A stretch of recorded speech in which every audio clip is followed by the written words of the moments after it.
किसी के आगे जाकर कहना ना पड़े कि मुझे ये दुख है, मेरे पास में धन नहीं है, कर्जा बढ़ गया, ये हो गया, वो हो गया, मेरा व्यापार नहीं चल रहा। ये दुनिया के आगे जाकर नहीं कहना पड़े। तुम इतनी मेहनत स्वयं भगवान की भक्ति कर कर कर, शंकर भगवान की इतनी भक्ति कर कर कर आप भगवान शंकर की ऐसी कृपा पा जाओ कि दुनिया के लोगों को आप भी एक प्रेरणा देने वाले बन जाओ कि मैंने शिव की आराधना करी तो मुझे ये फल मिला।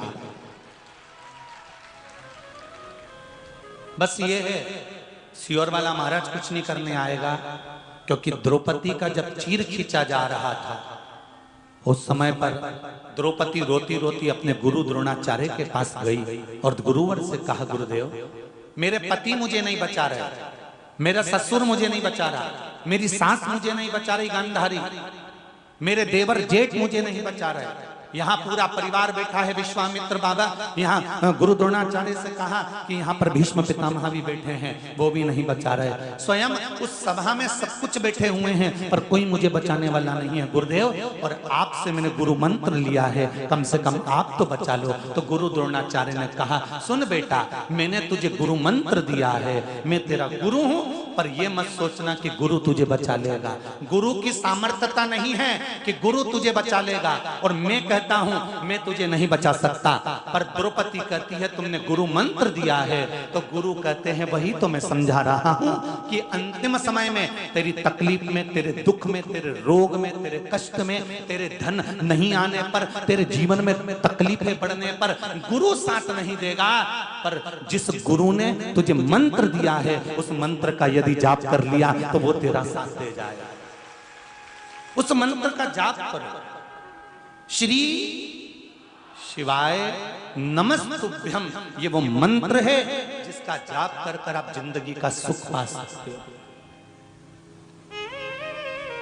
29 तारीख को बैसाख की शिवरात्रि आ रही है, छोड़ना मती, बेलपत्री का पत्ता जल में डालकर भले पत्ते को निकाल देना, और वो जल, जो रोग है, जो बीमारी है, संपदा नहीं आ रही हो, दुकान नहीं चल रही हो, व्यापार नहीं चल रहा हो, बच्चे चिड़चिड़े हो गए हो, क्रोध पड़ रहा हो, तो भी बाबा पर घर के प्रत्येक व्यक्ति एक लोटा जल जरूर चढ़ा के आना, शिव को नमन कर कर आना, ये मौका नहीं मिलता। चढ़ाओ।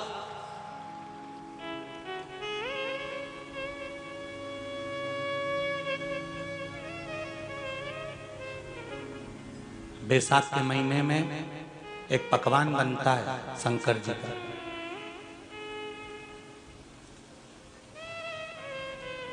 शिव जी के हाथ में त्रिशूल है, शिव जी के 3 नेत्र हैं, बेलपत्री में भी 3, बोलते जाओ, पत्ती है। बैसाख के महीने में जो शंकर भगवान को प्रसाद का भोग लगता है उसमें भी 3 ही चीज मिलती है, सत्तू,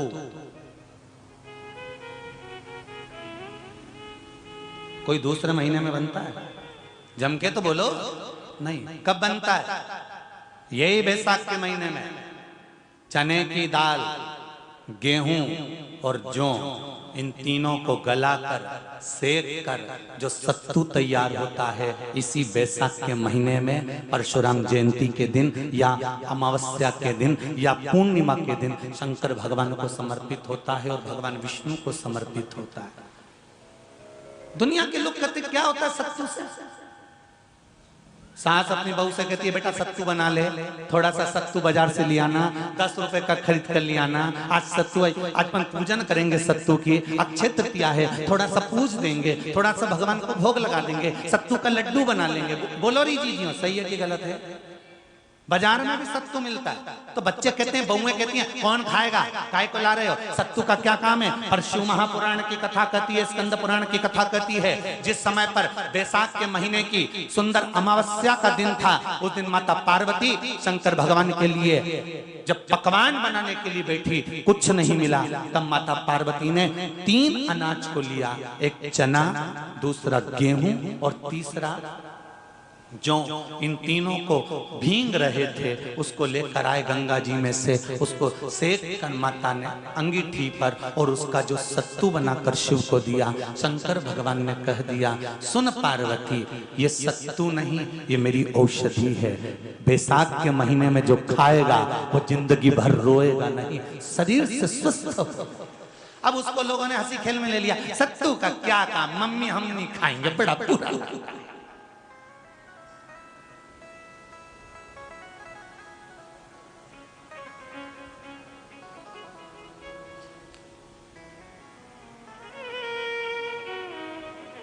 शिव जी का एक एक चीज,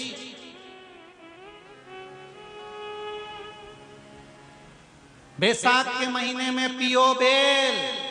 बेल मतलब समझ गए, बेल का रस। बैसाख के महीने में पियो बेल और शरीर को रखो ऑलिव बेल, पियो।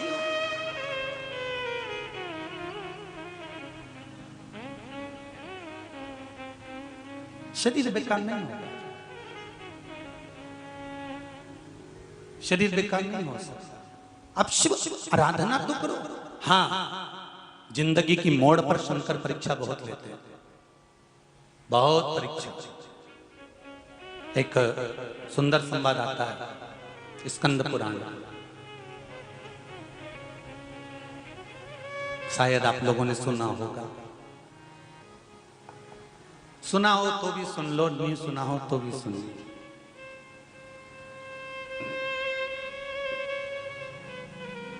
कांति नगर में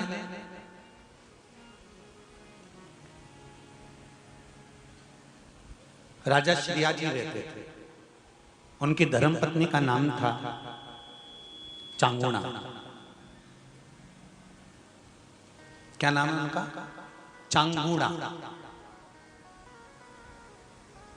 चांगुणा शिव भक्ति में लीन रहती थी, उसे शंकर की भक्ति के सिवा कुछ सुहाता ही नहीं था।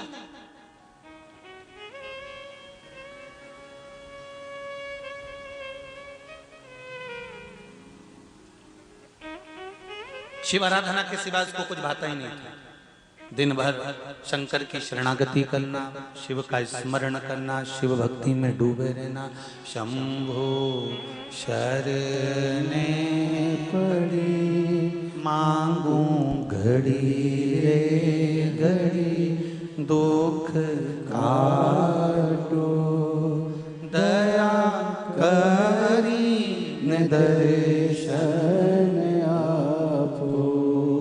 शंभो शरणे पड़ी मांगू घड़ी रे घड़ी, दुख काटो दया करी न दर्शन आपो। चांगुणा दिन रात भगवान शंकर की आराधना करती थी। स्कंद पुराण में बैसाख चरित्र के अंतर्गत ये सुंदर बैसाख के महत्व में चांगुणा की कथा वर्णन की गई। भक्ति बड़ी प्रबल थी, जैसे आप लोगों की है ना।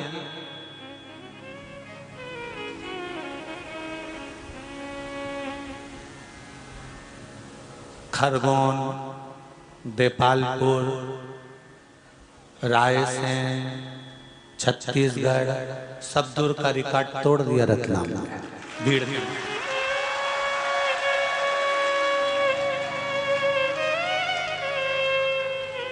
सारी जगह जगह की भीड़ के मामले में तुम लोगों ने तो क्या पता ठने ठनाए बैठे थे क्या भगवान कि टूट पड़ो, सारे रिकॉर्ड तोड़ दिए थे।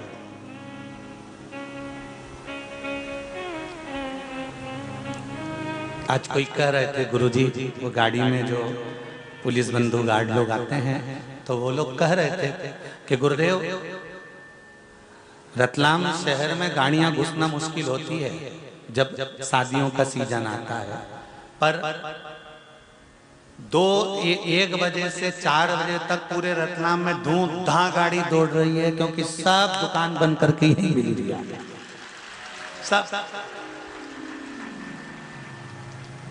और फिर कहूंगा जो दुकान पर बैठकर कमाया वो पत्नी और बच्चों के लिए कमाया, एक दिन यहीं छूट जाना है। ये 7 दिन की जो कमाई कर रहे हो ये खुद की है, वहीं तक जाना है, छूटना नहीं है। ये अपनी कमाई है। चांगुणा शिव की आराधना में दिन रात लगी रही। समय आया एक दिन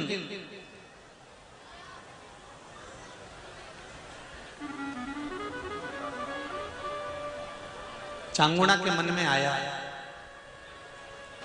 कीर्तन करते करते, भजन करते करते, कथा सत्संग संकीर्तन दान पुण्य स्मरण करते करते कई वर्ष निकल गए, कई वर्ष।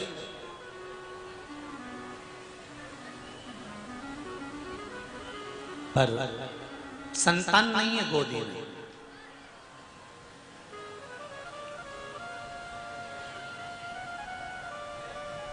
जब गोदी में संतान नहीं है, कई वर्ष निकल गए, आज देवाधिदेव महादेव के पास में बैठ गए, शिव जी की भक्ति में लग गए।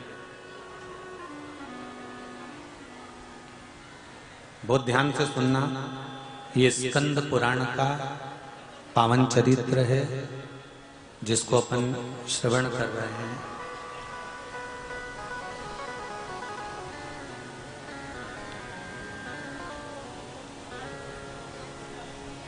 जल का पात्र भरकर लाती है, बेलपत्र शिव को समर्पित करती है और जल समर्पित करती है। जहां शंकर भगवान की जलाधारी में से पानी नीचे बहता है, समझ लेना जरा अच्छे से हो।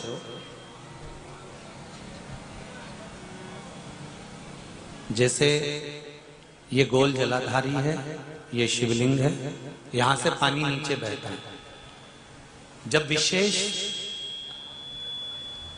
कोई दुख वाली बात आ जाती है या कोई तकलीफ खड़ी हो जाती है, बहुत बड़ी अगर कोई तकलीफ खड़ी हो जाती है, तो शिवलिंग के स्पर्श की जगह जहां से पानी बहता है, जाता है ये गोल, और यहां से जो भगवान के चरण है जहां से पानी नीचे गिरता है, समझ रहे हो ना सब लोग? उस स्थान पर अपनी जो ये हथेली होती है, इस हथेली को कुछ देर लगा लिया जाता है। कौन सा स्थान? जहां से शिवलिंग पर जल चढ़ा, ये जलाधारी में गोल घूमा, घूम के जहां चरण से नीचे जाता है वहां कुछ देर के लिए इस हथेली को लगा लिया जाता है। अपनी हाथ की, सीधे हाथ की हथेली को लगाया जाता है। और देवाधिदेव महादेव का या तो पंचाक्षर मंत्र या षडाक्षर मंत्र या श्री शिवाय नमस्तुभ्यं, इस मंत्र का या महामृत्युंजय मंत्र का स्मरण कर लिया जाता है और दिल की बात भगवान शिव से कह दी जाती है। हृदय से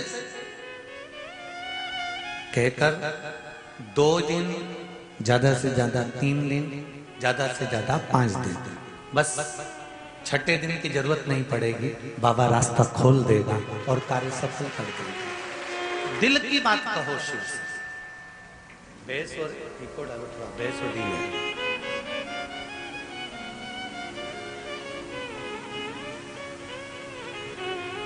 अपने दिल की बात कहिए बाबा से।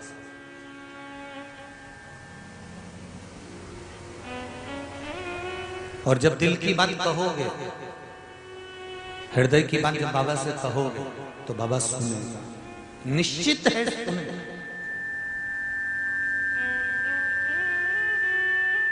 चलो और सरल भाषा में समझ लीजिए राजा। गोली, दवाई नाक से खाई जाती है कि मुंह से खाई जाती है? बोलते जाओ जरा। मुख से।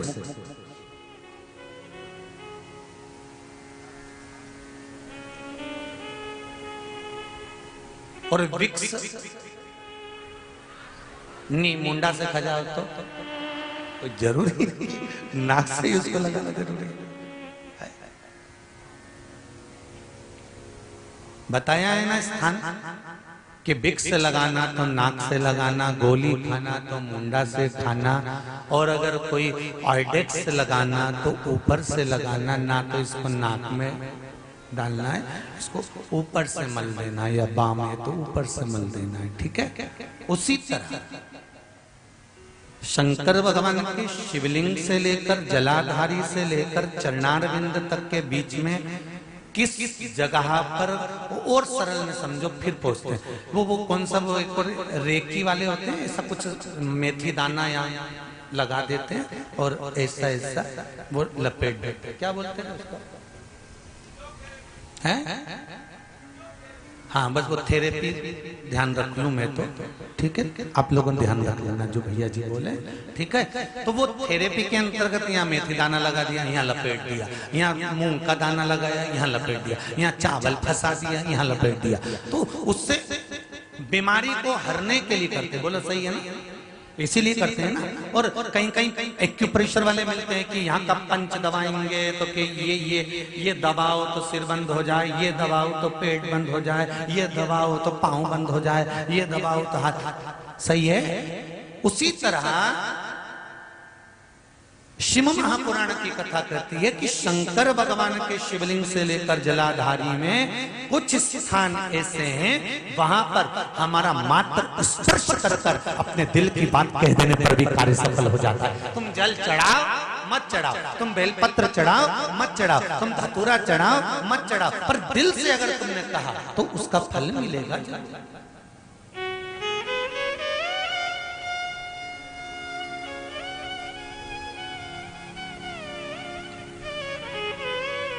सत्तू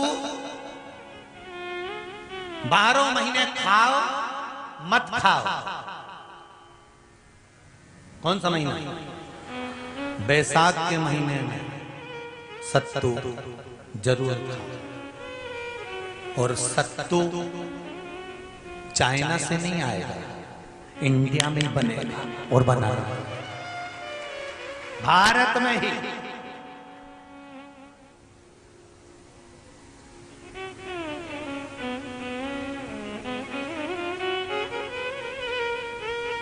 चलो आ जाओ गरुड़ पुराण में, मरने का 47वां दिन, जब मरेंगे तब गरुड़ पुराण बचेगी, पहले ही सुन लो। और जिसके पास में गरुड़ पुराण नहीं हो तो पंडित जी से मंगवा कर फिर पढ़ के देख लेना।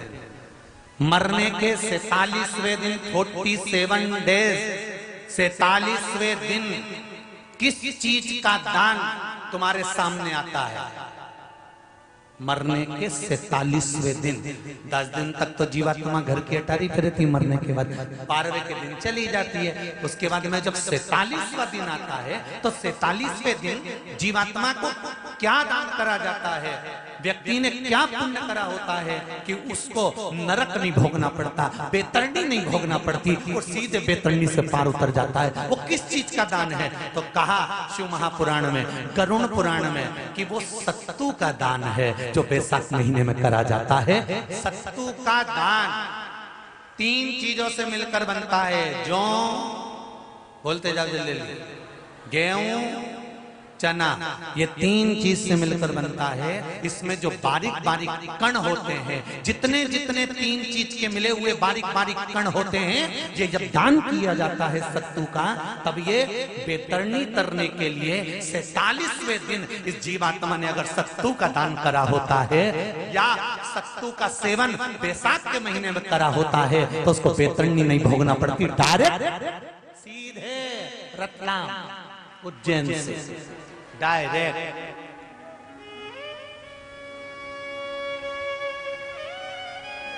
किस किस के यहां बनता है सत्तू?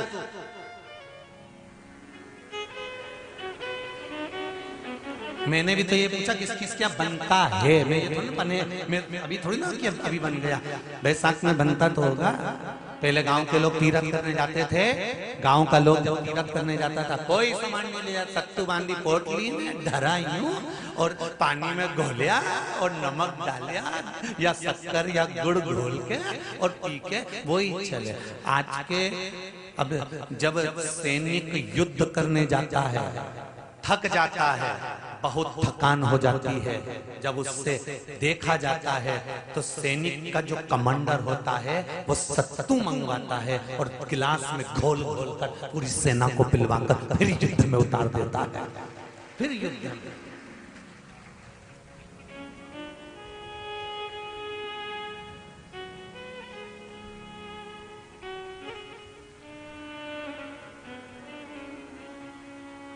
साधारण नहीं है महाराज। सत्तू में जितने बारीक बारीक कण होते हैं, जितने बारीक बारीक कण, अब तुम्हें काम करना, अभी जब फ्री रहो तो एक कागज पे रख के सत्तू का एक कण गिनना है, 1 2 3 बारीक बारीक गिनते रहना जरा। तो तुम्हारा क्या जाए गिनने में? भगवान कृष्ण के हाथ में पट्टी बंधी थी तो उनने भी तो रुक्मणी को गिनने को दिया था, जरा गिन तो जरा इसमें कितने धागे। रुक्मणी जी ने कहा इसमें 9,999 धागे हैं। भगवान ने कहा बस यही 9,999 मुझे द्रौपदी को वापिस लौटाना है। गिन के लगा लो, अभी अभी लगा लो, ऊपर तो भगवान गिन के बता ही देगा कि तुमने जो सत्तू दान करा था, तुमने जो सत्तू खाया था, तुमने जो सत्तू भगवान को दिया था, सत्तू का लड्डू बनाकर तुमने बैसाख महीने में भगवान की जो पूजन करी थी, तो अमावस्या के दिन, पूर्णिमा के दिन या अक्षय तृतीया के दिन तुमने जो सत्तू दिया था, भगवान तो गिनती बता देगा कि उस सत्तू में कितना कण था। और अगर नहीं बताए तो तुम आंदोलन पे बैठ जाओगे। क्या हमें बताओ पहले हमने कितना सत्तू दिया था, उसमें कितने कण थे, बताना पड़ा।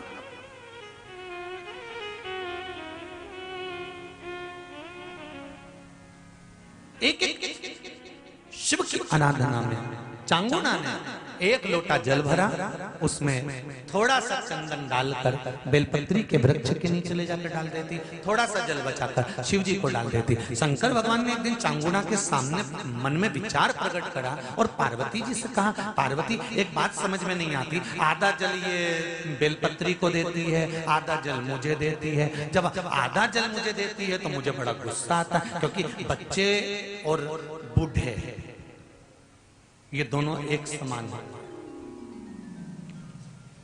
बच्चों को थोड़ा सा भी उसकी सामग्री में से, उसकी चॉइस की चीज में से तोड़ के अगर दूसरे को दे दिया तो बच्चा यूं फेंकेगा, वो जाके और मुंह फुला के बैठ जाएगा, नहीं खाऊं नहीं खाऊं।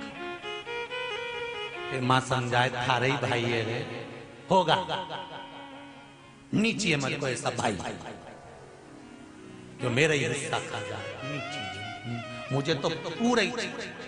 फिर मां अंदर जाएगी, फ्रिज में से वापस पूरा की पूरा आम निकाल के लाएगी और आम देगी, ये ले, ये पूरा है, अब चक्कू से कटा नहीं, देख छोरा भी इतना है वाला, पूरा घुमा घुमा के देखेगा।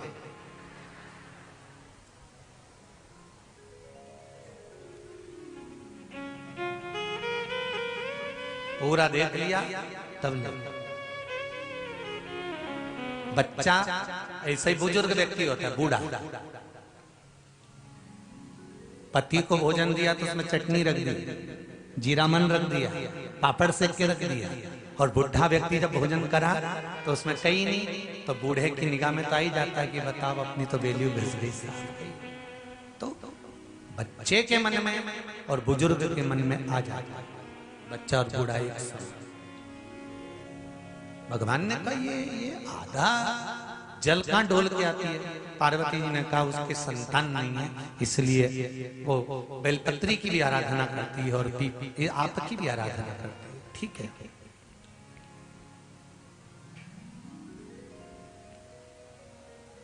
भगवान देवादिदेव महादेव ने देखा चांगुना ने बहुत सेवा कर ली।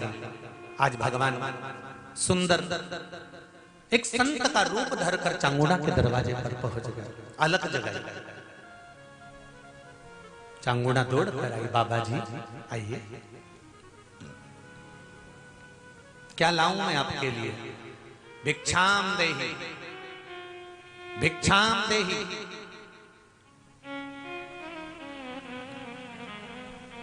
बाबा ने सब दूर से भिक्षा ली, और चांगुणा जैसी परात भरकर रानी चांगुणा देवी जज खूब सारा सामान लेकर आई तो बाबा ने मना कर दिया, मैं आपके हाथ की भिक्षा नहीं ले सकता, मुझे नहीं लेना है।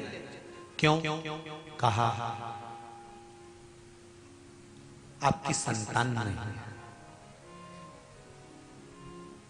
आपकी औलाद नहीं है, संतान नहीं है। और अगर आपकी संतान नहीं है तो आपके हाथ की भिक्षा लूंगा तो मैं भिक्षा लेकर जाऊंगा कहां? मुझे आपके हाथ की भिक्षा नहीं चाहिए। इतने में चांगुणा ने उस संत के चरण पकड़े और संत के चरण पकड़कर चांगुणा कहने लगी, देखिए बाबा जी, जन्म मरण और परण ये तो तीन देवाधिदेव महादेव के हाथ में है। संतान देना और ना देना ये शिव जी के हाथ में है, शंकर के हाथ। एक पत्र में लिखा है,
एक पत्र है, नजर नहीं आ रहा है, जिसमें लिखा है कि संतान नहीं थी 2014 से, औलाद नहीं थी।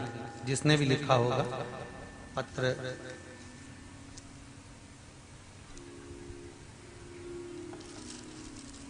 - 2014 से संतान नहीं थी, सारे इलाज करवा लिए, डॉक्टर को दिखा लिया, पर संतान का सुख नहीं था।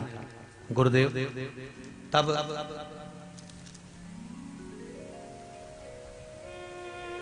टेस्ट बेबी भी करवाया, वो भी सफल नहीं हुआ। अंत में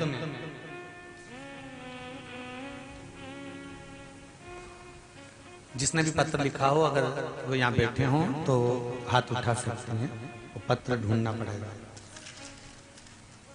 तो संतान का सुख नहीं था गुरुदेव, कई बार इलाज करवाया तो भी संतान का सुख प्राप्त नहीं हुआ।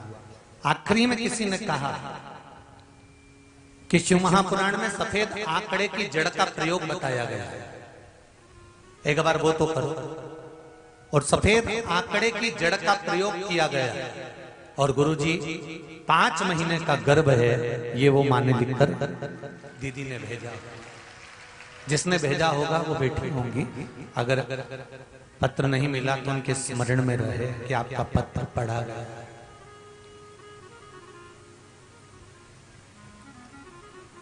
आप ही ने लिखा है क्या?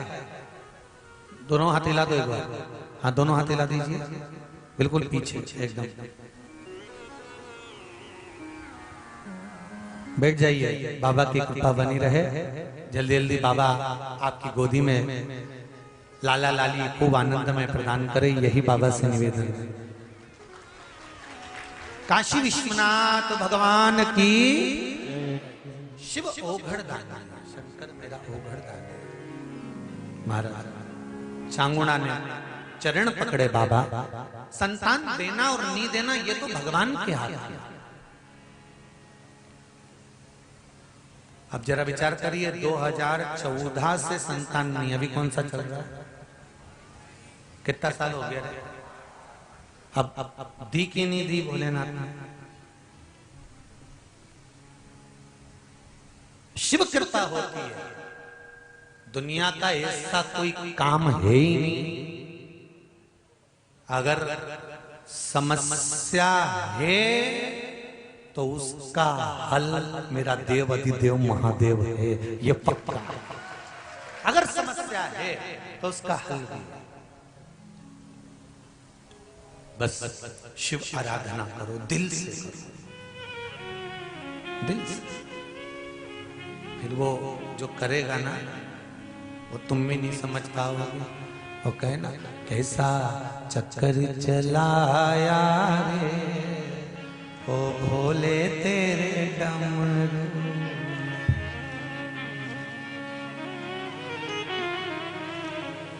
ओ भोले तेरे डमरू ने।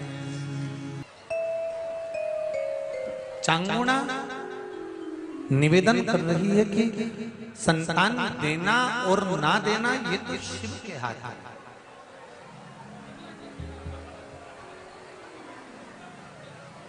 श्री सभी लोग बोले और प्रेम से बोले, क्योंकि कथा के मध्य में जब भी ये मंत्र आता है अपने दिल की बात भगवान देवाधिदेव महादेव से कहना रहता है। श्री शिवाय नमस्तुभ्यं। एक भगवान ने कहा मैं तुम्हारे हाथ से भिक्षा नहीं ले सकता, क्योंकि तुम्हारी संतान नहीं है। तब चांगुड़ा ने कहा, एक बात कहें बाबा जी, दुनिया में संत, साधु, सन्यासी, तपस्वी, साधक, उपासक, इसका जो बल होता है ना, वो बड़ा बल होता है। तप का बल साधारण नहीं होता। तप का बल खाली नहीं जाता। गुरुदेव, आपने अगर कभी जीवन में भक्ति करी है ना, तो ये विश्वास मानकर कहती हूं, आप मुझे आशीर्वाद देंगे तो मेरे घर में संतान जरूर होगी, ये भी पक्का है। आप बस बोल दो कि संतान होगी, बहुत।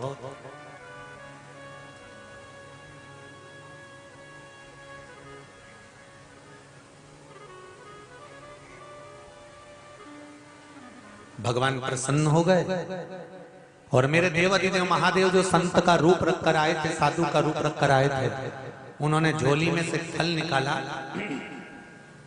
वो फल निकालकर चांगुणा को दे दिया, ले चांगुणा ये फल खा ले, तेरा गर्भ ठहर जाएगा, संतान हो जाएगी। चांगुणा ने वो फल ऐसे ही नहीं खाया, चांगुणा ने वो फल ले जाकर सबसे पहले शंकर भगवान के सम्मुख में रख दिया और शिव जी से कहा। उसको ये नहीं मालूम कि ये जो संत खड़ा है ये शंकर ही रूप रखकर आया।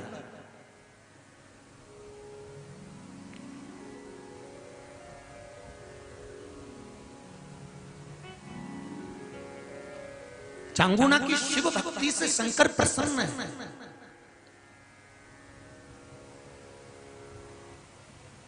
आप प्रतिदिन शंकर के मंदिर जाना चालू कर दो, आप प्रतिदिन भगवान शंकर को जल चढ़ाना प्रारंभ कर दो, आप प्रतिदिन सूर्य को अर्घ देना प्रारंभ कर दो, आप एक बेलपत्री हफ्ते में एक बार शंकर पर चढ़ी हुई खाना प्रारंभ कर दो। रोज मिल जाए तो ठीक, नहीं तो हफ्ते में एक बार रोज खाना प्रारंभ कर दो। रुद्राक्ष का जल पीना चालू कर दो, शिव जी पे चढ़ा हुआ, तात्विक सुख दे।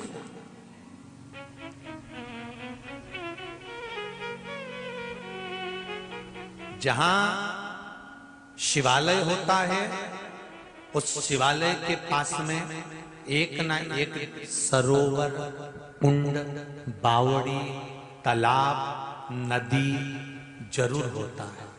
क्यों होता है? उसका कारण है, उसका कारण। सरोवर शिव महापुराण की कथा किस किसने सुनी है? जो टीवी पे बातचीत थी, ऑनलाइन आई थी, सुनी है आप लोगों ने? सरोवर शिव महापुराण की, मानसरोवर शिव पुराण। उसमें कहा था शंकर भगवान का जितना प्राचीन से प्राचीन मंदिर होगा, उस मंदिर के पास कोई तालाब, कोई बावड़ी, कोई कुआं, कोई हाथी, कोई हैंडपंप, कोई खड्डा जरूर होगा, जिसका जल साधारण नहीं होगा, वो जल अमृत के तुल्य होगा। वो जल साधारण नहीं होगा।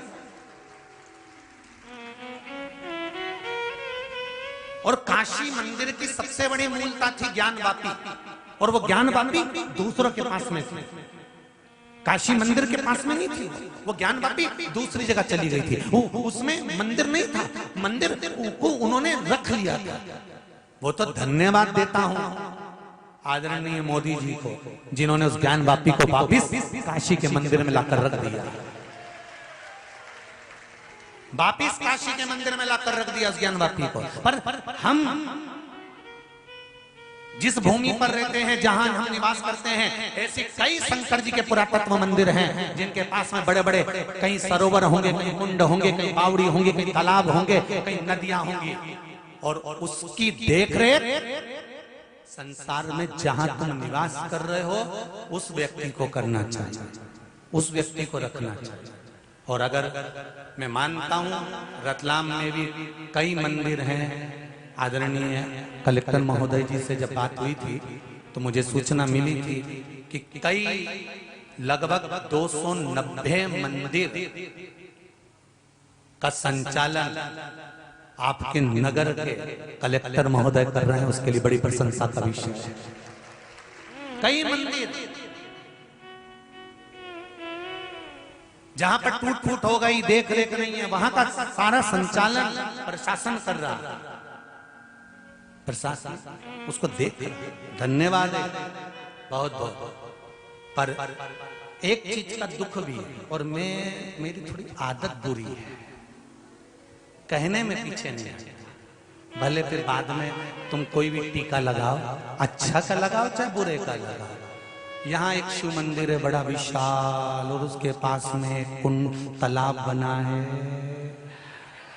अमृत तालाब, और उसकी हालत ऐसी हो रही, बाप रे बाप।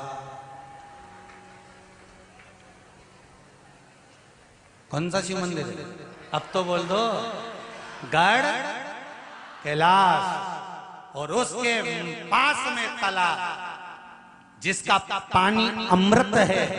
रतलाम के कितना सुंदर है महाराज, राधा रत्नाकर की कथा उठाकर देखना, जो राजस्थान जोधपुर के आकर रतलाम बसा था, और उसकी कथा उठाकर देखो, राजस्थान के किताबों में उसका वर्णन मिलेगा, जिसने आते से शिव मंदिर का निर्माण करा था और उसके पास में तालाब का निर्माण करा था। वो तालाब ऐसा बनाया था कि राजस्थान में जब रोग उत्पन्न हो गया था तो इस तालाब का जल बोतल में भर भर कर ले जाकर पिलाया था और लोग ठीक हो गए। और वो तालाब में आज गटर का पानी जा रहा है, तो क्या होगा रे तेरा कालिया? जरा विचार तो करो,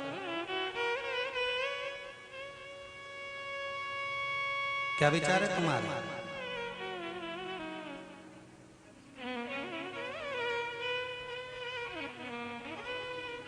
अगली बार जब रतलाम आऊं तो तालाब को देखूं तो मेरा भी मन करे कि इसका पानी पी के मैं भी अमर हो जाऊं, तो आनंद, तो सुख है। धरोहर है ये हमारी, ये हमारी धरोहर, उस धरोहर को हमें, और ये सब काम प्रशासन का ही नहीं होता कि प्रशासन ही इसको करेगा। फिर तुम क्या करोगे? लड्डू खाओगे कि सत्तू? थोड़ा कर्म तुम्हारा भी है, जागना, अपने कलम के माध्यम से, अपने आनंद के माध्यम से लोगों को जगाना, और उस तालाब की सुंदरता को और चार चौगुना बढ़ा देना कि लोग आए और गढ़ कैलाश का जब दर्शन करें तो वहां मेरे तालाब का भी दर्शन कर कर जीवन को सुखी बनाना, आनंदित। ये अपना भी फर्ज है, केवल शासन और प्रशासन नहीं। कोई कचरा डाले, साफ मना करो, कचरा क्यों डाल रहे हो? कोई गंदा पानी आ रहा है, ये कहां से आ रहा है? मुंह मोड़ दो उसका तुरंत, जिस घर में से आ रहा है वहीं नाली में फिट, उधर बात। रिटर्न। ये कैसे आ रहा है? थोड़ा समान, हम सुधरेंगे, जम के बोलो जरा, युग सुधरेगा, हम बदलेंगे, कब बदलोगे?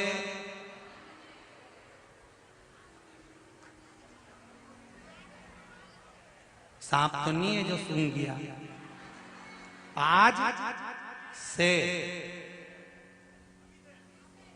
बस अभी से गलत काम अगर कोई कर रहा है तो ये तुमने कचरा गलत फेंका। तुम अगर शंकर जी का विसर्जन भी करने जाओ, फूल पत्ती भी विसर्जन करने जाओ, तो निवेदन बार बार कर रहे हैं, क्यों बेलपत्र विसर्जन करने जाते हो? उस बेलपत्र को सुखा के रखो, पाउडर बनाओ, खाओ। फूल है, कोई सामान है, तो उसको नदियों में, पवित्र पवित्र नदियों में, क्षिप्रा, गंगा नदी, जो पवित्र पवित्र नदियां हैं, तालाब है, सरोवर है, कुंड है, इनको साफ रखो, शुद्ध रखो, जिससे आने वाली पीढ़ी भी इसका प्रयोग कर सके। आज के पढ़े लिखे लड़कों को अगर तालाब का पानी दे दो, नहीं तो पिए नहीं, बिसलेरी तो कह दो हारे लहरी। इनके कौन पिलाएगा,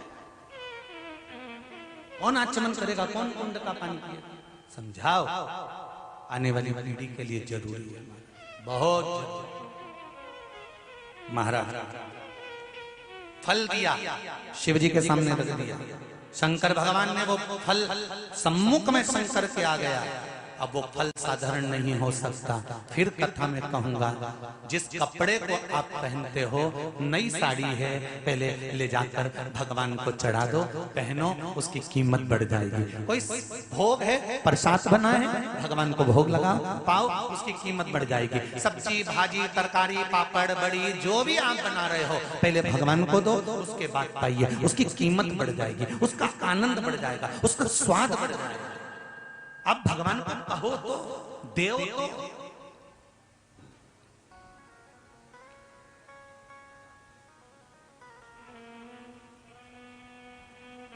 पैसे कमा कर लेकर आओ, सबसे पहले भगवान को दो। हम ये नहीं कह रहे कि तुम मैं छोड़ दो, पहले भगवान को समर्पित करो। प्रभु, ये आपकी कृपा से आया है, लीजिए, इसको प्रसाद कर दीजिए। जितने दिन ये लक्ष्मी मेरे घर में रहे, उतने दिन मेरे घर में बेटी बनकर रहे और उद्धार करे मेरा और मेरे जीवन का। लक्ष्मी भी रखो तो उसको समर्पित कर कर रखो। समर्पित। जैसे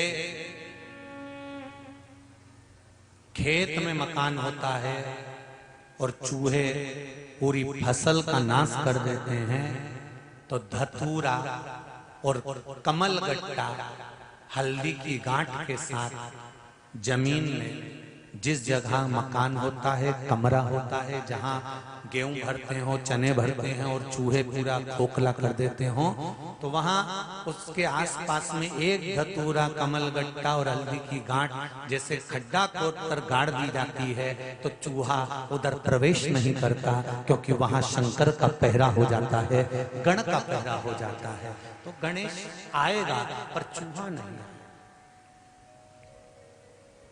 उसी तरह हम भी तो कुछ अगर समर्पित करेंगे भगवान को, तो हमें प्राप्त होगा। हम शंकर भगवान को दे रहे हैं। आज चांगुड़ा ने वो फल दिया भगवान शंकर को, वो फल की कीमत समझना कि वो फल कहाँ काम आया।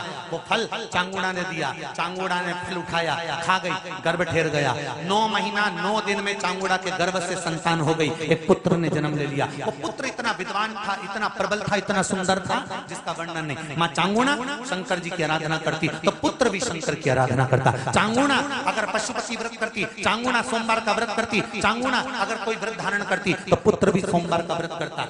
अगर चांगुड़ा शंकर का अभिषेक करती तो पुत्र भी शंकर का अभिषेक करता। चांगुड़ा अगर शिव की आराधना में डूबी रहती तो वो पुत्र भी शिव की आराधना में डूबा रहता। वो जैसा माँ करती है वैसा ही वो पुत्र करता है। और यही होता है, यही हमारे बच्चों को संवारना हमें, कोई दूसरा संवारेगा?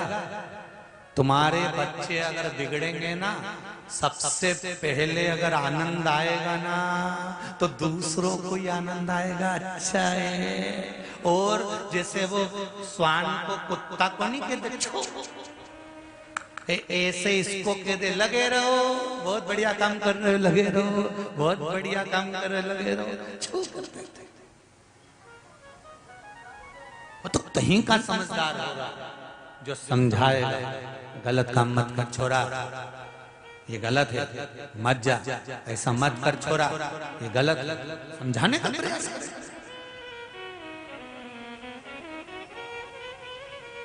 महाराज शंभो शरणे मांगो घड़ी घड़ी, दुख काटो दया करी ने दर्शन आवो। अब उसको समझाया, जब समझाने की श्रेष्ठता होगी तो सुख आनंदित होगा।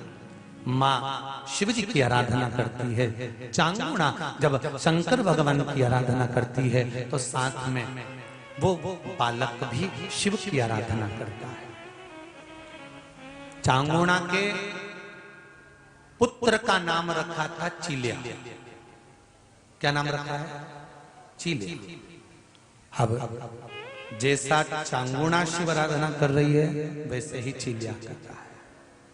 श्री शिवाय नमस्तुभ्यं, श्री शिवाय नमस्तुभ्यं, श्री शिवाय नमस्तुभ्यं। चांगुणा मंदिर जाने लगी, पुत्र भी मंदिर जाने लगा।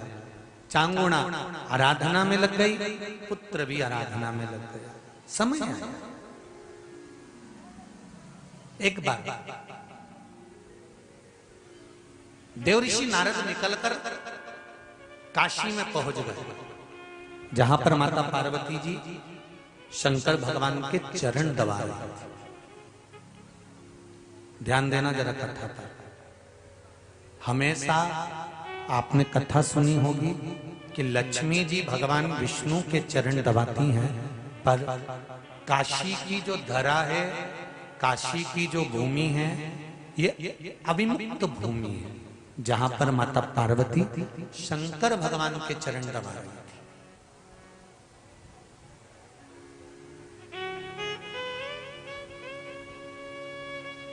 भगवान शिव के चरण हमेशा माता लक्ष्मी भगवान नारायण के चरण दबाती है, पर काशी की धरा पर अविमुक्त नगरी में जहां भगवान शंकर अड़भंग बनकर बैठे हुए,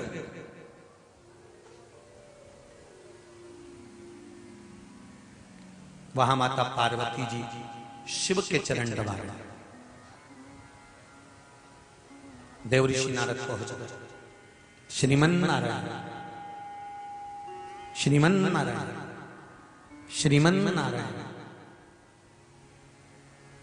जैसे ही देवऋषि नारद जी पहुंचे, पार्वती जी खड़ी होकर निवेदन करी देवऋषि नारद से, नारद जी शंकर भगवान के सबसे बड़े भक्त का नाम बताओ, जो शिव की आराधना में दिन रात डूबा रहता हो, उसका नाम बताओ। पार्वती जी को लगा कि देवऋषि नारद मेरा ही नाम लेंगे, क्योंकि मैं ही दिन भर सेवा करती हूँ शिव जी की।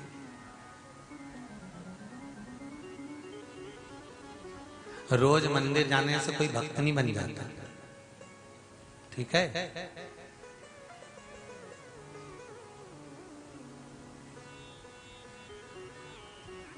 और रोज मंदिर जाने से, रोज मंदिर जाने से कोई ये सोचे कि मैं भक्त की गिनती में आ गया, सबसे बड़ा भक्त मैं ही हूं, मैं ही रोज मंदिर जाता हूँ, मैं ही देवालय जाता हूँ, मैं ही पूजन करता हूँ, मैं ही अर्चना करता हूँ, मैं ही मंदिर की देखरेख करता हूँ, मैंने सब संभाल रखा है, अगर मैं नहीं होता तो कुछ नहीं होता। तो जो ऐसा सोचे ना उससे निवेदन है आधे घंटे मरी जाए। तू होगा तो भी मंदिर का काम होगा, और तू नहीं होगा, बोलो तो री जीजियो, तो भी मंदिर का काम।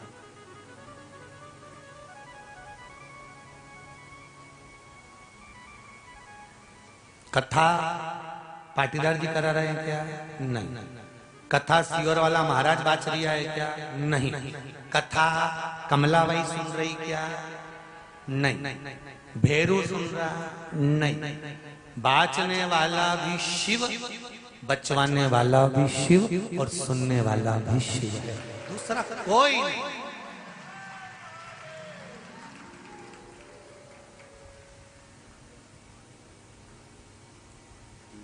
घर तक तुम्हारी पहचान है, शमशान में पहुंचे कि मुर्दा हो, सही है गलत है? घर तक तुम्हारी पहचान है, लोग कहेंगे कौन मर गया, तो कहे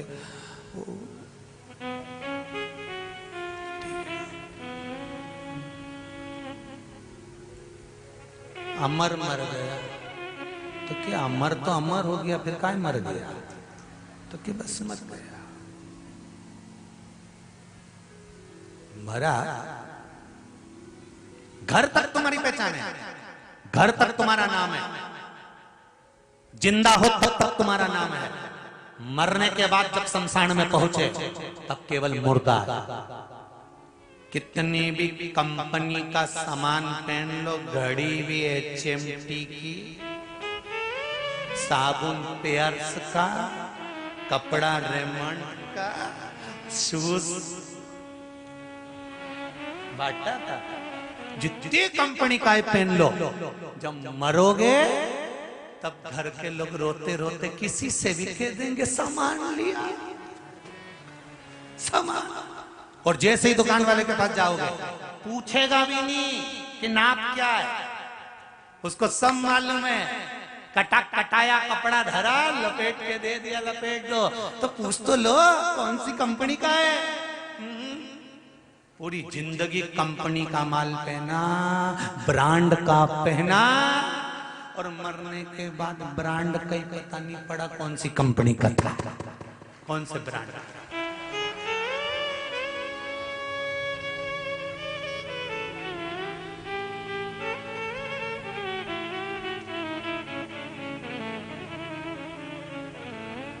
वो एक बार परम पूज्य क्रांतिकारी संत, राष्ट्रीय संत श्री तरुण सागर जी महाराज जी से किसी ने पूछ लिया था,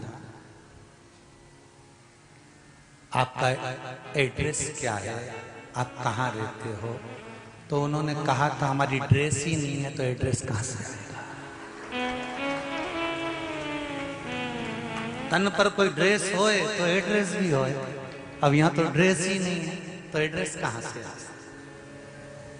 संत का कोई एड्रेस नहीं, शिव भक्त का कोई एड्रेस नहीं। घर से चले थे तब कमला विमला भेरू राम किशन हरि किशन थे, पर कथा में पहुंच गए तो केवल एक रह गए, क्या? शंभु शंकर शिव, इसके सिवा कुछ नहीं, कुछ।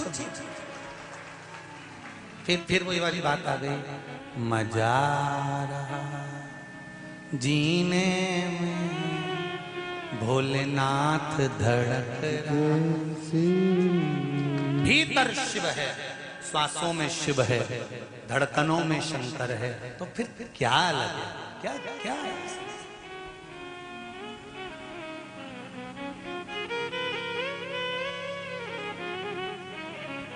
महाराज बेटे को ज्ञान दिया, चांगुड़ा बड़ा प्रबल ज्ञान दिया।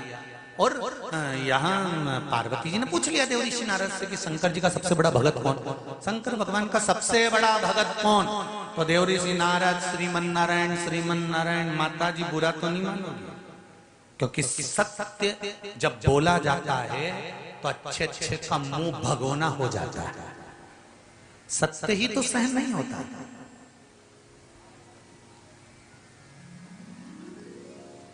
अच्छे खासे व्यक्ति से कह दो मर जाए, इतना ही किया नहीं, वो सत्य कहा, मृत्यु सत्य है। आया है सो जाएगा, राजा रंक फकीर। कोई सिंहासन पर चढ़कर गया, कोई गया बंद जंजीर, आया है जाना है।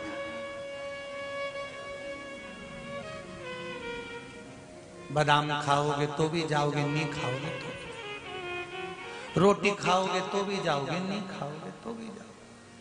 पार्लर में जाओगे तो भी जाओगे, नहीं जाओगे तो भी जाओगे। कथा सुनोगे तो भी जाओगे, नहीं सुनोगे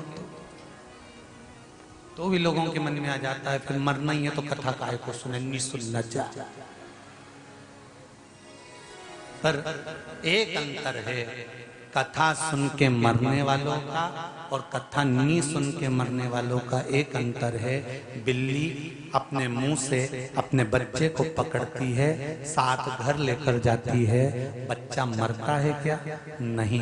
बिल्ली अपने मुख से चूहे को पकड़ती है, चूहा बचता है क्या? नहीं। उसी तरह कथा सुनकर मरना और कथा नहीं सुनकर मरना, दोनों में अंतर है। कथा सुनकर मर गए तो बिल्ली के बच्चे जैसे बेकुंठ चले जाओगे, और अगर कथा नहीं सुनी और मर गए तो चूहे जैसे मसले जाओगे। मरना तो निश्चित, बिल्कुल पक्का है।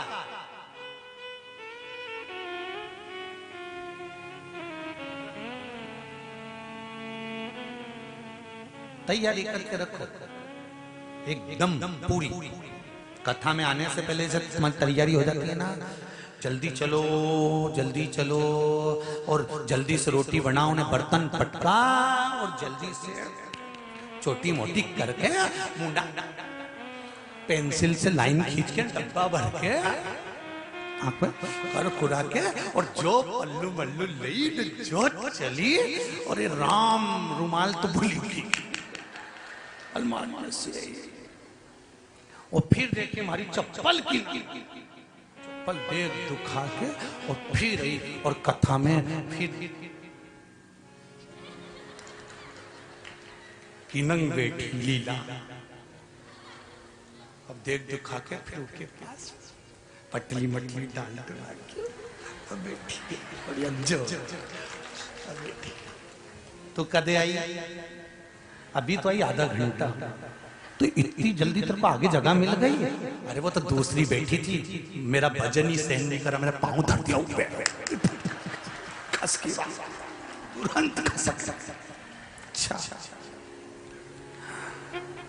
भगवान तेरा भला करे हो, तूने हमारे लिए जगह रखी हो, तूने मेरे लिए यहाँ जगह रखी, मैं तेरे लिए वहां रखूंगी हो।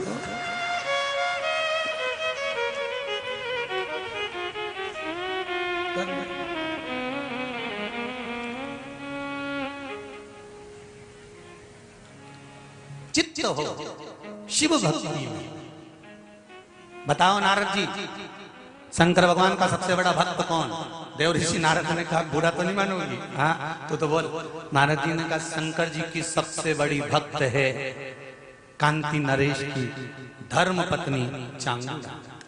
चांगुना वो मृत्यु लोक में रहने वाली साधारण सी स्त्री रानी, वो शंकर भगवान की भक्त है, सबसे बड़ी भक्त,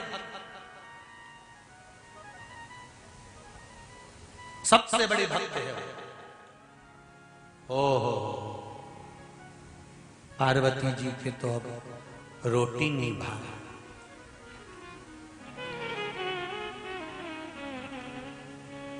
जब किसी की सुन लो ना, अरे उनके यहाँ तो इतनी शंकर भगवान की पूजन हो तो फिर मन करे देखें तो सही आखिर है क्या। ये आधे से जो ज्यादा भीड़ है ना, ये कथा की नहीं है, ये सियोर वाला पगला के देख लो। कि आखिर ये पागल खाना छोड़ के यहाँ कैसे आ गया, ये देखना है।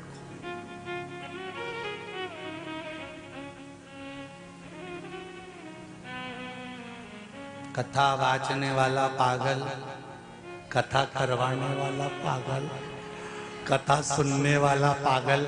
समझदार तो वो है जो दुकान पे बैठे हैं बेचारे, कमाए जा रहे, कमाए जा रहे, कमाए जा रहे, कमाए, वो कमाए जा रहे और लगाए, और उसी से क्या आ रहा है, मैं जा रही हो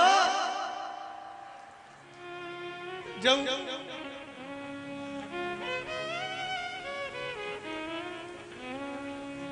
तो कल बोला था ना,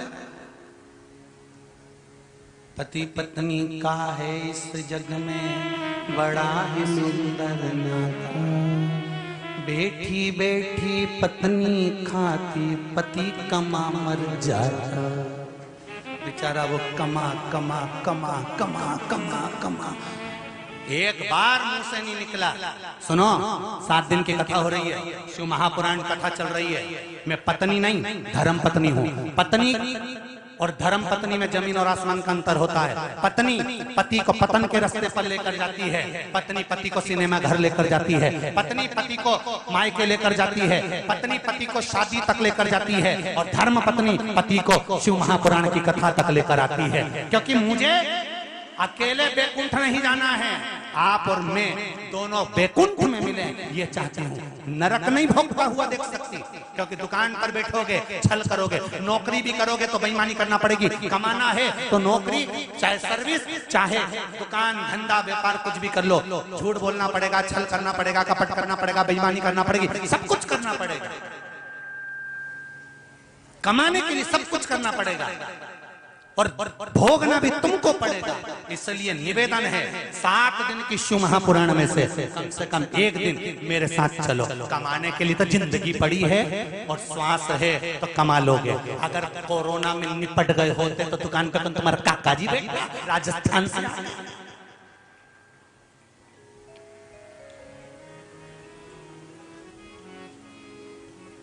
सोमानी जी सही है ना बे?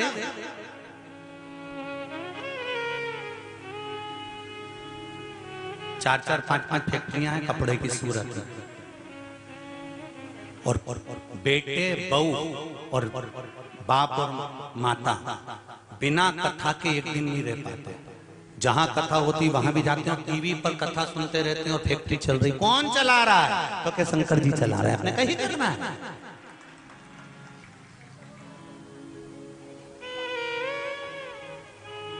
सूरत में कम से कम 4-5 फैक्ट्रियां होंगी कपड़े कपड़े पर शिव मेरा आपकी कृपा से सब काम हो रहा है। शिव की कृपा, एक बार प्रेरणा आपको देना चाहिए। मेरी माताओं से निवेदन है, मातृशक्तियों से निवेदन है, अगर घर की लाज बचा सकती है, घर को संस्कारित बना सकती हैं, और घर में कोई बीमारी को प्रवेश नहीं करा सकती है, तो वो केवल माँ ही हो सकती है, घर की नारी ही हो सकती है, उसके सिवा कोई नहीं।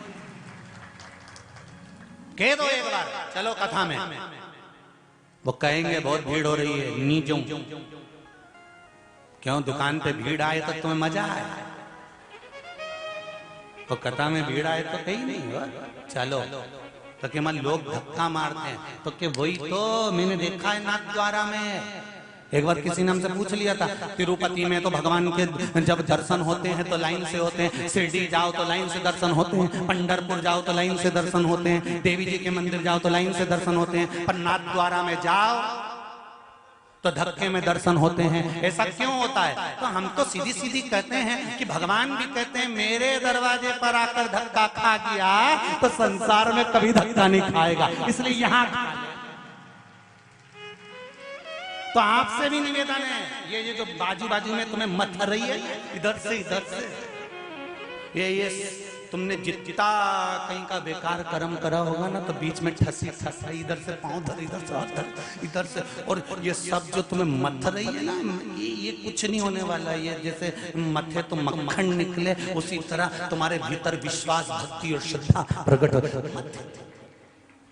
कोई कह रहा था गुरुजी जहाँ कथा हो रही इतनी धूल इतनी धूल इतनी धूल उड़ रही है कि सब माथा पे चढ़ी जा रही है। हमने कहा धूल नहीं उड़ रही है, शंकर भगवान सोच के बैठा है, भस्म कौन चढ़ाएगा तुम्हारे ऊपर, इसलिए एक साथ चढ़ा के भेज।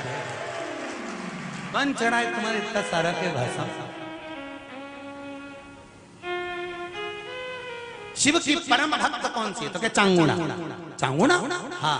अब तो पार्वती जी को गुस्सा आ गया और पार्वती जी ने भोलेनाथ जी से कह दिया जरा परीक्षा लो चांगुणा की। शंकर जी ने कहा परीक्षा? हाँ, जाओ और परीक्षा लेकर आओ कि मैं बड़ी कि वो बड़ी। ठीक है, शंकर जी परीक्षा लेने पहुंचे तो एक ओघड़ी का रूप रखकर शंकर भगवान पहुंच गए और चांगुणा के यहाँ पहुंचकर शंकर भगवान ने आवाज लगाई, माता भूख लगी है, बहुत तेज भूख लगी है, जल्दी भोजन दो। और चांगुणा अंदर गई, पकवान बनाया, बैठो महाराज बैठो, और भोजन बनवा कर लाई और देख दिया भगवान उस अघोरी को। अघोरी कहने लगा, ए रानी तो मुझे मूर्ख समझती है, ये भोजन करूंगा, फेंक इसको। और अघोरी ने भोजन फेंक दिया। रानी को लगा कि भोजन अच्छा नहीं बना होगा, अंदर गई, रानी खुद बनाकर लाई 56 भोग, अघोरी ने फेंक दिया, मैं ये भोजन नहीं करता। तो महाराज कौन सा भोजन करोगे? अघोरी हूं, बिना मांस के नहीं रह सकता, मांस लेकर आ। चांगुणा कहने लगी, बाबा शिव के भक्त है, यहां तो मांस बनता ही नहीं। रानी बुला तेरे राजा को। राजा भी हाथ जोड़कर खड़ा हो गया, महाराज भोजन हमें ऐसा कैसे लाएंगे? नहीं, भोजन तो मैं मांस का ही करूंगा, लेकर आ। ठीक है महाराज, आप बोलो किसका मांस चाहिए? अघोरी बोला, पशु पक्षी का मांस नहीं चाहिए, क्योंकि बेचारों के मुंह में आवाज नहीं होती, रोएंगे तो क्या बोलेंगे। पशु पक्षी का मांस नहीं चाहिए, फिर मांस लाना है तो एक काम करो, मनुष्य का लाइए, मानव। प्रभु मानव का मांस? हाँ, और मानव भी वो नहीं होना चाहिए जिसको तुम पैसे से खरीद कर लो। तुम राजा हो, डरा कर लिया होगे, पैसे से खरीद कर लिया होगे, ऐसे मनुष्य का मांस नहीं चाहिए। जो दिल से दिया जाए उस मनुष्य का मांस। राजा ने कहा, बाबा बहुत भारी परीक्षा ले रहे हो आप। ए अघोरी बाबा, मनुष्य का मांस कौन खाता है? मैं तो खाता हूं। तो एक काम करो, राजा ने कहा, आप मेरा मांस ले लीजिए।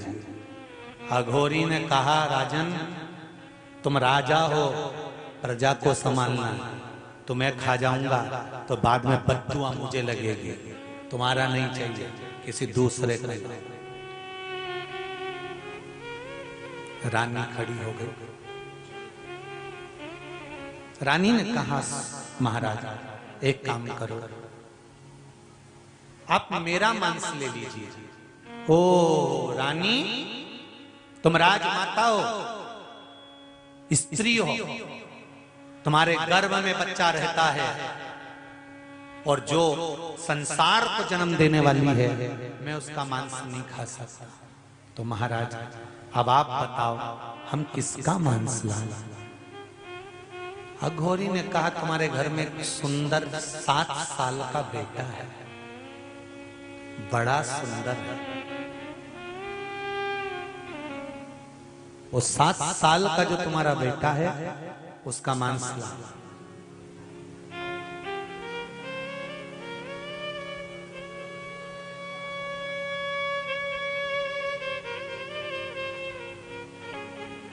चांगुणा बिलख पड़ा, जिस पुत्र को पाने के लिए जिंदगी निकाल दी थी, चरणों में गिर गई, गुरुदेव क्षमा कर, ये नहीं हो सकता। अघोरी ने कहा, चांगुणा तू मेरा अपमान कर रही है, तूने वचन दिया था कि क्या खाओगे मैं वो खिलाऊंगी, अब क्यों मुकर रही है? क्यों मुकर रही है?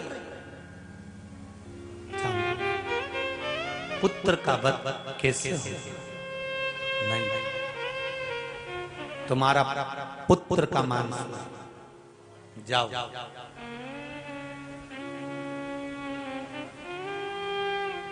राजा रानी को समझा रहे, रानी रो रही है, फूट फूट कर रो रही है, बिलक बिलक कर। कौन मां होगी जो अपने बेटे को मार दी? और सुनो चांगुणा, जाओ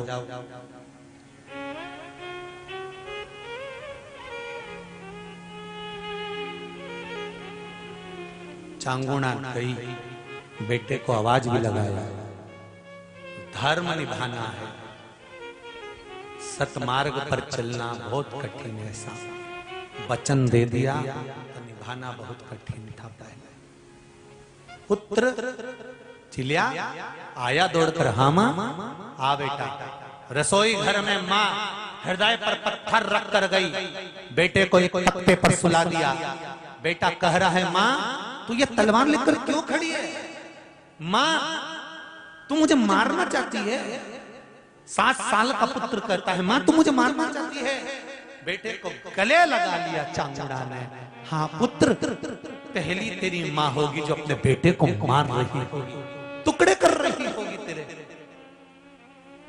मां मत मार, अभी में तो मैंने पूरी जिंदगी नहीं देखी मां, मां मुझे छोड़ दे। मां ने गले लगाया।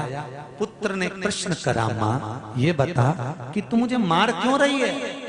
दरवाजे पर एक अघोरी आया है, भूखा है, मनुष्य का मांस खाना है, मनुष्य भी अपना होना चाहिए। मां धर्म को निभाना है। हाँ तो एक काम कर मां, उठा तलवार, अपने बेटे का शरीर काट। सो गया चिलिया। मां ने शरीर के टुकड़े करना चालू कर दिए, शरीर के टुकड़े टुकड़े करे, थाल में रखे और रख कर ले गई अघोरी के पास। ले महाराज ये लीजिए खाइए। अघोरी ने कहा, अरियो ले जाकर फेंक दे बाहर, मैं कोई जानवर हूं जो कच्चा मांस खाऊंगा? तल कर ला।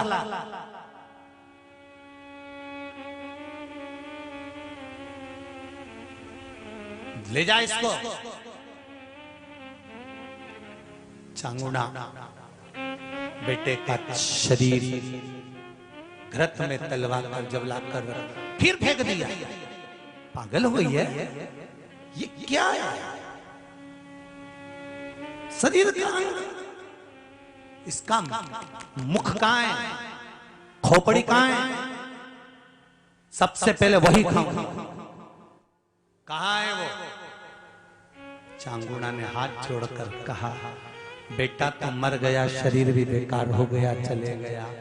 चेहरा बेटे का मैंने रसोई घर में केवल अपने मन को मारने के लिए, देखने के लिए रख रखा है, उसको लेकर